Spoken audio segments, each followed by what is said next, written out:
Tom Curran's Patriots Talk podcast is presented by FanDuel Sportsbook. Make every moment more. Hey, what's up, everybody? Welcome into Tom Curran's Patriots Talk podcast. It's Thanksgiving week, and we give thanks for the Senator Phil Perry, who is alongside the Patriots. Well, we give thanks for them in general, because for us chroniclers in the media or fans or anybody who's experienced the run of greatness, it's been a great time. Right now is not a great time, Phil. They're 2-8, and they got a game against the hapless Giants that they're probably going to lose. What gives at quarterback? What do we know so far as this week has gone along? Well, man, Tom, we don't know much. We know what Bill O'Brien told us, which is you have to earn your roles in practice. We know what Bill Belichick told us, which is he wants every player to be ready to play. And we know what we saw out of practice. And I've seen one practice to this point in the week. You saw two quarterbacks taking reps, Mac Jones and Bailey Zappi. Mac Jones was up first. Bailey Zappi was up second. Both, I would say, were working with the same caliber players. Mm-hmm. Wasn't Devontae Parker and Juju Smith-Schuster for Mac, and Bailey Zappi got the rest. And they took about 2 reps each in sort of a double barrel kind of practice period that we saw. And Will Grier stood off to the side, did not take any reps during the media availability portion. Malik Cunningham was present. I didn't see him play either quarterback or receiver while we were out there. So this looks like a 2-man race for the starting quarterback job right now. And it looks like it could be another hold my beer moment for Bill Belichick, where everyone says, well, you can't go back to Mac Jones, not after you pull him down 4 with the game on the line. You've crossed the Rubicon. Oh, have I? Hold my beer. Here's Bill Belichick when he spoke to us Tuesday about the Patriots quarterback situation and how he would approach it. Bill, has a decision been made on the starting quarterback this weekend? Well, I've told all the players the same thing. Be ready to go. So hopefully they will be. Have you made a decision on the starting quarterback regardless of what you said? I've told everybody to be ready to go. Yeah, but there's a difference. What you tell them and whether or not you made a decision are two completely different things. Well, let you know on Sunday. So, Phil, now we're looking at a quarterback competition for a 2-8 team when you have a broken first-round quarterback and a backup quarterback who is not NFL level at this juncture. Kind of speaks to the dysfunction at the position, and then maybe the dysfunction that really has been the overarching situation for the last 2 years. And you could just go back to the start of this year, Tom, though, and think about all the odd decisions that have been made at that position going into the year with one quarterback on the 53-man roster, releasing Bailey Zappi, then bringing him back. All the additions that they've made, Matt Corral, Ian Book, Will Grier, Malik Cunningham gets a shot as the number 2 in Vegas. Remember that? That wasn't all that long ago. But clearly they don't even really see him as a quarterback. So they went into a game that they needed to win to try to keep their season alive with basically one quarterback available to him, who was Mac Jones. And Mac Jones, by the way, you know, it would be one thing if he was Tom Brady, right? And he never got hurt and he was the best in the league. It would still be a little questionable to say, okay, this is really how you handle the backup job. Just, you know, what if no doubt a little insurance there? But it's Mac Jones who came into the year with plenty of question marks over his head based on what was, granted, a very odd coaching situation in year 2, but it wasn't the cleanest of performances on his end either. So this is in some ways par for the course for this team at this position this year. When you're Bailey, we talk a lot about Mac's confidence, but look at Bailey Zappi's confidence. It hasn't been battered in the same way as Mac's, but not only did the team release him and whatever explanation they gave him in bringing him back, we knew that would happen. But when you're released, it's a little humiliating, I would think. But they told him you can't be the backup in this game against the Raiders after the loss to New Orleans. Yeah, we're going to put Malik out there, but he's not a quarterback. That's okay. Excuse me, but he's a wide receiver. No, he's quarterback this week. He's back to quarterback. So where's his confidence level at, especially when they do give him the keys at the ends of these blowouts and he goes out there and continues throwing kerosene on an already raging inferno? I mean, they don't have confidence in either guy. I wonder if Bailey Zappi still has some in himself, even if you would acknowledge that the team doesn't in him, because he hasn't been really given the keys in a way where it's obvious even to him that he's not playing well. Absolutely. Right, you're right. always has it in the back of his mind, well, if they just let me play a game, if they gave me all the reps in practice. But Tom, what's happening now is, at least based on what we've seen, and it sounds like based on what we've heard at the podium, he's not going to get enough reps this week to feel as though he is the starter throughout the course of the week and then go into a game and have a great chance to perform and perform well. On the one hand, a quarterback competition, okay, in theory, I get it. Just give the ball to whoever plays better. But you're really not setting either player up to play well come Sunday by splitting up their reps and divvying them up in that manner, when the reality is, even in a normal week, the starting quarterback, Tom, probably doesn't get as many reps as he would like to get, as Bill Belichick told us today. I did ask Bill O'Brien about this on Monday. Look, Mac's going to win practice. He's got more experience. He's a better player. The ball comes out more quickly. Bailey Zappi is not equipped. He throws from a million different platforms, arm angles. He's physically limited even more than Mac. But the problem for Mac is in practice. And it's really not the beginning of games necessarily, although that can be. It's crunch time. And when he gets flapped, very not unflappable, he's flappable. Here's what Bill O'Brien had to say when I asked him about, well, Mac's going to probably win practice and then glitch in the games. That's what he does. It's not about practice. It's about game performance. Here's Bill. Mac is obviously a talented player. He's glitching now for whatever reason, and he's practicing. I'm presuming he wins practice each week. He's a good player, his first round pick. So when he gets in the game and adversity hits and there's a negative situation and he glitches and it exacerbates that situation, he might win practice all week. But if he's going to perform in that vein and exacerbate situations, I'm wondering, do you say, well, maybe we need to have someone else out there? Because my guess is he's going to win practice this week too, if it came down to just simple practice performance, because he's ahead. No real question there. It's just a vantage point, and I wonder if you understand where I'm coming from. No, it's a fair question. I think the big thing again is kind of what I said in the previous answer. Like, the quarterback and the head coach, in this business, they get a lot of glory when you win, and then they get a lot of grief when you don't win. And that's understandable. Those are the guys at the top there. But at the end of the day, there's a lot of other people involved, Tom. I really believe this. Like, so, whether it's the offensive line, the running backs, the wide receivers, the tight ends, like everybody can do a little bit better. And we've got a lot of good guys in that room, and they're working really hard. I've been on teams, not many, but I've been on teams in the past that were in this position and, really, really had a hard time dealing with it. This team does not. This team comes back to work. They believe in each other.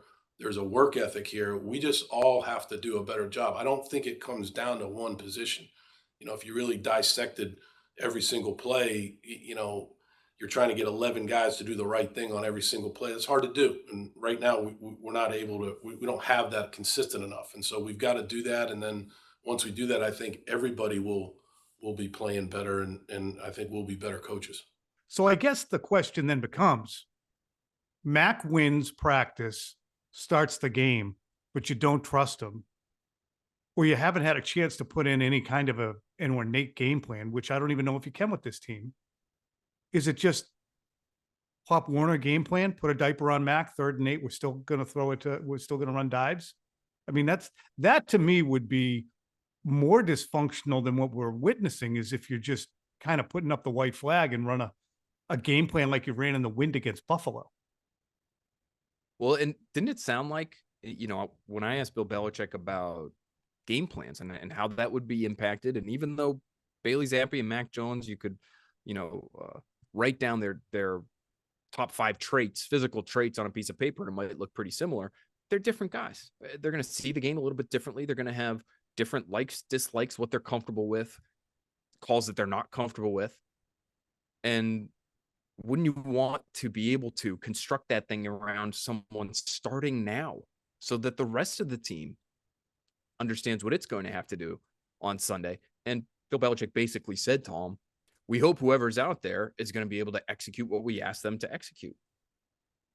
I'm wondering if in the back of Bill Belichick's mind, he won't say it to us, Tom, in this way, but if he's just thinking, it really doesn't matter.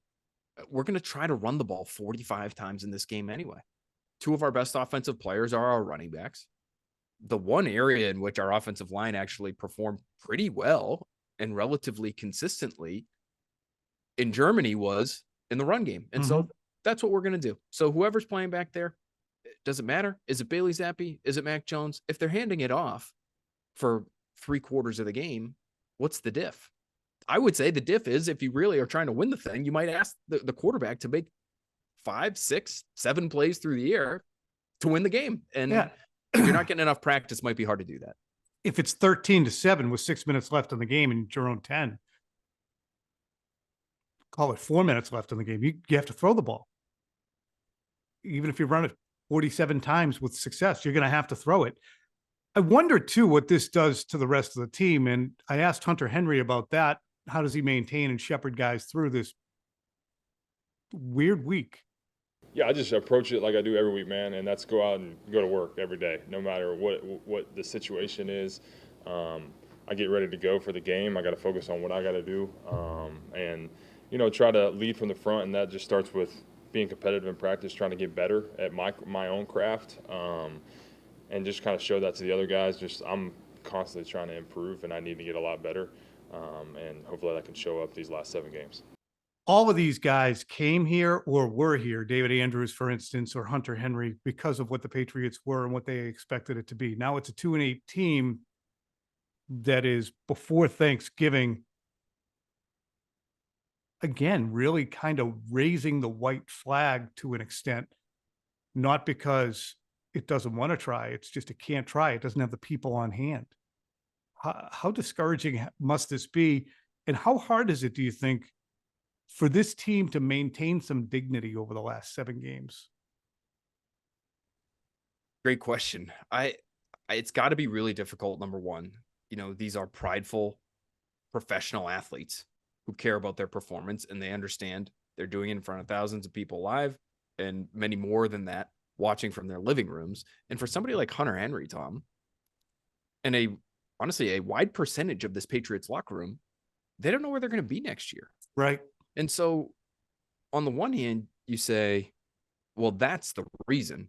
That's the reason you'll be able to salvage some dignity, to use your word, is because they're not playing for wins necessarily. They're playing for their own personal resumes. And that should result in some kind of effort that leads to some level of performance that you can take some pride in.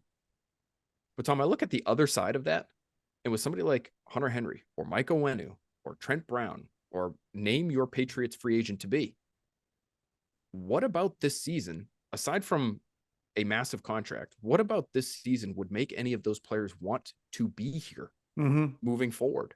I would think they're going to want to keep a few of them around. You can't entirely, reset your roster, start from scratch, right? But why would you want to come back if you're Hunter Henry?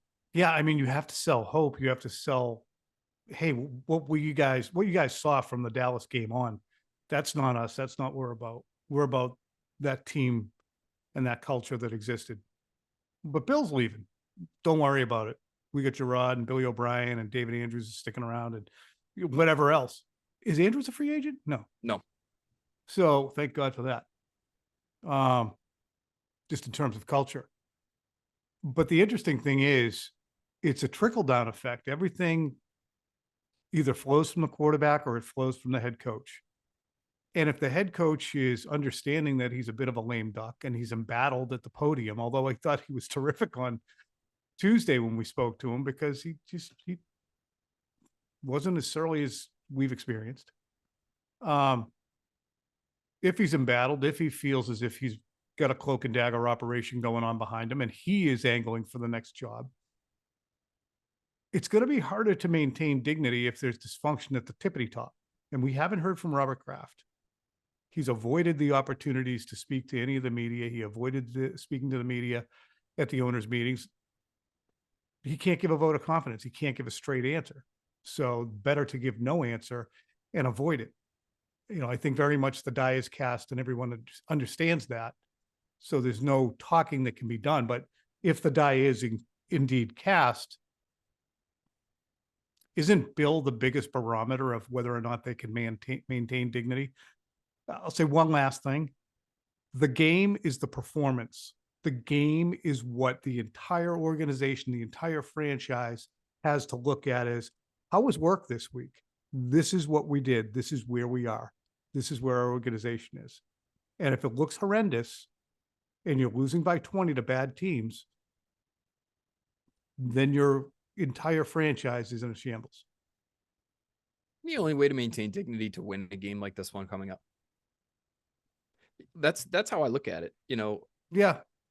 You can, I You guess, can. just put together pretty good efforts and stiff upper lip it at the podium. And even though you're not saying anything to us at the podium, as Bill Belichick did on Tuesday, at least he did it with a smile on his face every so often. And so to your point, like it wasn't as bad as it's been with him there. And so maybe that's all it takes to salvage some of that dignity. But to your point, the games and the results of the games, the performances in the games is how everything is judged. If you can't beat the Giants and Tommy DeVito, it's not going to get much better over the course of the rest of the season, unless you're seeing, a second or third string or fourth string quarterback in week 18 against the Jets. I don't know how many more wins are left on the schedule, Tom. You and I both said throughout the course of the season, the wins are out there. The wins are out there. Just look at the schedule. Denver, they're going to kill Denver. They're going to murder the Commanders. Wait till they get a hold of the Raiders. Indy and Germany. Yeah. It's just, I don't see many wins on the schedule anymore. And so a game like this one, where there is some season left, this is a big game to try to maintain and salvage some dignity. Yeah. I mean, I guess you don't want to look like the Keystone Cops with 5 turnovers and Bailey Zappi starting and losing 32-0, but still 13-10. 13-10 is still the same dull ache that you'll get when you get kicked in the nuts. All right. We're going to talk a little bit about prospects because the Next Pass podcast is already doing work. We'll be right back with that in a second.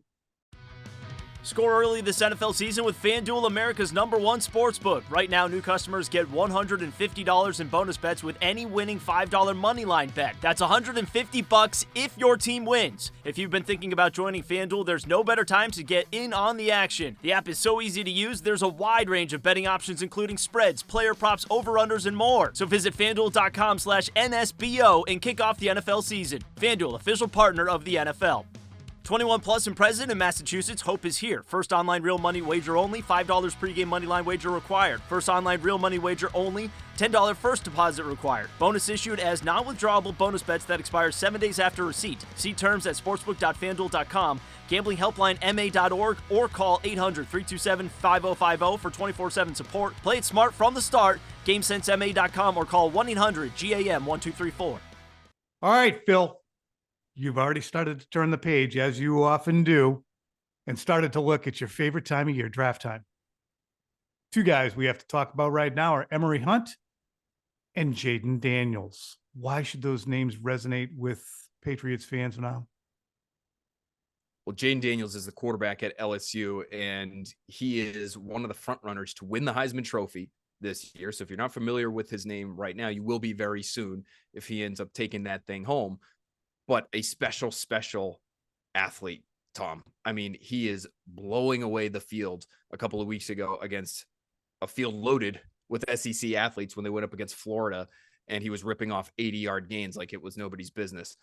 So we go in depth, Emory and I do, on Jaden Daniels, his prospects as a pro, why Patriots fans should be intrigued by him to be the next face of the franchise for the Patriots, even if he's not the perfect prospect because of some of those special physical gifts that he has.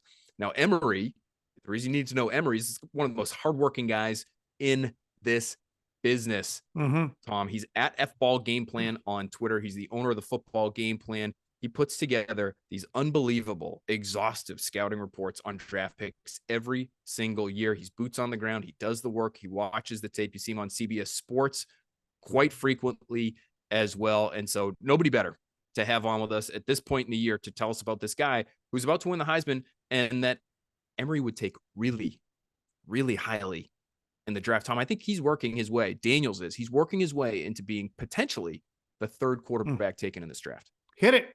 What's the biggest draw for Jaden Daniels being the potential next Patriots quarterback? His ability to play above the X's and O's. And you need that in this era of the NFL. Plays are not going to go as you design it, as you draw it up on a whiteboard. You have to be able to make things happen out there in a game of moving parts. And Jaden Daniels, dating back to his time at Arizona State, has always been able to play above the X's and O's, let alone his ability as a passer, let alone his ability as a runner. That's easy to see. But a lot of times people struggle to find the it factor. And for me, is that it is how you handle pressure, how you handle end of game situations, pressure of the moment, pressure of the situation, pressure coming from the opposing defense. To me, all of that is what makes the it. And I feel like Jaden Daniels, when you watch the games and you watch the film, you can see the it, and he has it. So there's 3 premier quarterback prospects: Caleb Williams, USC, Drake May, North Carolina, Jaden Daniels, LSU. The first 2 guys, May and Caleb Williams, have been kind of penciled in as de facto top 3 picks. But Caleb Williams has shown some maybe emotional maturity question marks with the way he's interacted with the media, with the way he has responded to fans, and with the way that he has dealt with losses this season. Additionally, Drake May, he fits the suit, but there's question marks as well about him. Would you hate it if the Patriots didn't take a quarterback in the first 3 or went and got this guy, Jaden Daniels? Well, it's so interesting, Tom, because I think that third spot in terms of the quarterback rankings in this year's draft is going to really fluctuate depending on who you talk to. You know, Michael Penix from Washington is, I think, very frequently spoken of as the third best guy in this year's class. I should have mentioned Penix and Nix too. There's quarterbacks out there. There's a lot of them. Yeah, Bo Nix. I mean, he's going to be right up there in terms of the Heisman voting as well, I would assume. Neck and neck with Daniels. And so do you have to get your guy at 3 if you land at 3 if you're the Patriots and the consensus top 2 guys come off the board? I don't think so. I think you can wait. And Tom, the situation that I sort of like right now, it would require some aggressiveness and it would require you giving up something in terms of draft capital. But if you're in the top 3 and you have the opportunity to draft Marvin Harrison, who might be somewhere in the top 12 at the receiver position in the NFL right now, if you were in the league today, go ahead and take that guy. And then maybe, hope you're sitting down, trade back into the first round, into the back end of that thing, and maybe end up with somebody like a Daniels, who, if he ends up being the 5th or 6th quarterback off the board, maybe you could get him somewhere in the 20s or at the very end of the first round. That's a scenario that I would really like if I'm a Patriots fan, because it would provide me with a lot of excitement and it would show the aggressiveness and the urgency in, okay, I know we need a quarterback and I know we like this guy. So let's go and get him. And that would give me some hope as a fan, as opposed to just waiting and seeing what falls to us in the 2nd or 3rd round. I'm a big supporter of the idea that it's vital to build around the position before you plop the quarterback in. Offensive line, weaponry, then plop in the quarterback. So I don't want to back off that and get a Mac clone in, for instance, Nix or Penix. And I know there's differences, especially in arm strength, but you look at that and it's so alluring. And you know that if you trade back from 3 or 2, you're passing and adding collateral. For instance, you go down to 8, you still might get Jaden Daniels. You're not going to get Marvin Harrison. You might not get the Penn State kid or John Alt, who's the 2 top tackles. Joe, yeah. So, Joe, right? Who's John Alt? Oh, John Galt. That's from like one of those Ayn Rand stories. Anyway, be that as it may, there's a ton of decision making that's going to fall on a personnel group here in New England that is yet to be established, because we don't know if Matt Groh is going to be back, for instance. So it's you've got your work cut out for you. You do. And Tom, listen, I like your idea of building up around that quarterback position as well, because especially you look at today's game and a lot of these teams that are in the postseason, they've got good offensive lines. I mean, look at the 3 best teams in the NFC right now. the Eagles, Niners, and Lions, those are I did it out of order there. The Eagles, Lions, and Niners, I believe, are the 1, 2, and 3 seeds as we sit here today in the NFC. Those might be the first, second, and third best offensive lines in football.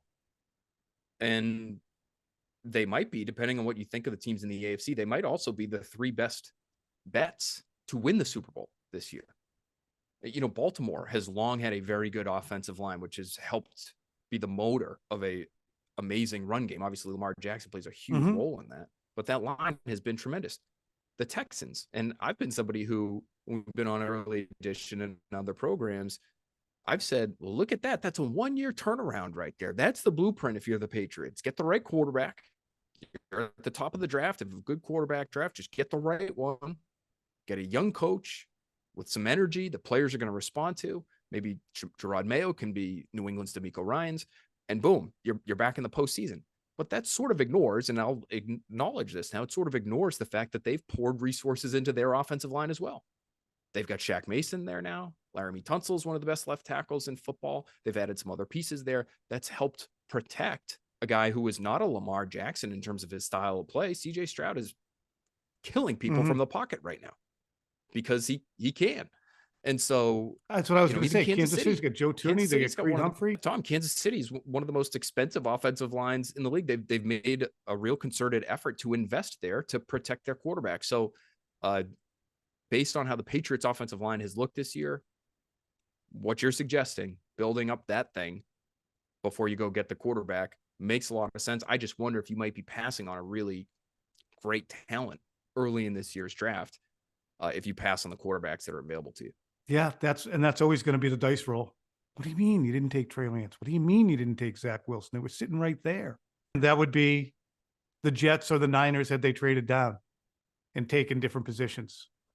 And you see the time bombs that those can be if they don't have the players around them to play at a high level.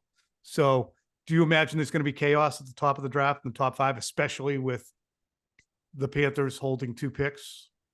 Yeah, the Bears. The Bears have 2, including the Panthers. Bears are holding 2 picks, including the Panthers pick, which would be 1 overall.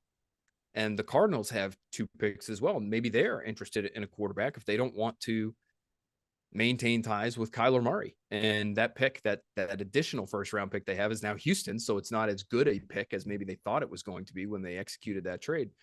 But there are so many teams in the quarterback market, Tom, and because there are 2 that are clearly the best, I'm just assuming that one of these quarterback needy teams, at least one, is going to end up in the top 2. Maybe you get teams vying for that second quarterback, and you see a lot of trades being made there. But I think there's enough quarterback depth that I wonder if the rest of the league looks at it and says, why are we going to trade multiple future ones to go to number 4 to take Michael Penix when we could just wait until our pick in the teens and take Jaden Daniels or Quinn Ewers, or, there's 6 or 7 guys that might be first-round talents. And this is something that I think Patriots fans are realizing, but the team is so bereft of talent. It's the worst they've been since 1992. Look it up. They truly are. They are worse than they were in 2000 by a far sight. So this is probably a 3 to 6 year rebuild. They need players. They don't need one player. They need players at every level of the offense, and they're going to have defensive players age out while they're getting good on offense. So you need quality quantity as opposed to quality non-quantity. You need a lot of guys. I understood I was right there with you that whole time. And Tom, look at every good quarterback that is playing for a really good team right now. How many of them are truly just elevating the rest of the roster and the team is good purely because of them? They dropped into a bad situation and they skyrocketed that thing almost on their own rocket fuel. Like, it wasn't the deal with Mahomes. They were already a good team, and they had Alex Smith, and they were making the playoffs, and he fell into that. And, the Ravens were picking at 32 for a reason. They were a good team when they drafted Lamar Jackson. We've discussed Miami as a prime example. Philadelphia as well. Philadelphia is a good team with not enough in terms of the receiver pieces, but they've added those in the last couple of years. And now look at them take off. They had an offensive line. They had a pretty good defense. They were a competitive team. And now they have Jalen Hurts and some really good talent around him. And they're the best team in football, arguably. So it's not going to happen overnight, even if you get one of these top 2 guys. I wonder if the offensive line coach is the most important thing to get. For another day, happy Thanksgiving, everyone. Sorry, Phil, if I blew you off the mic there. Enjoy, everyone. We're thankful for you. We are.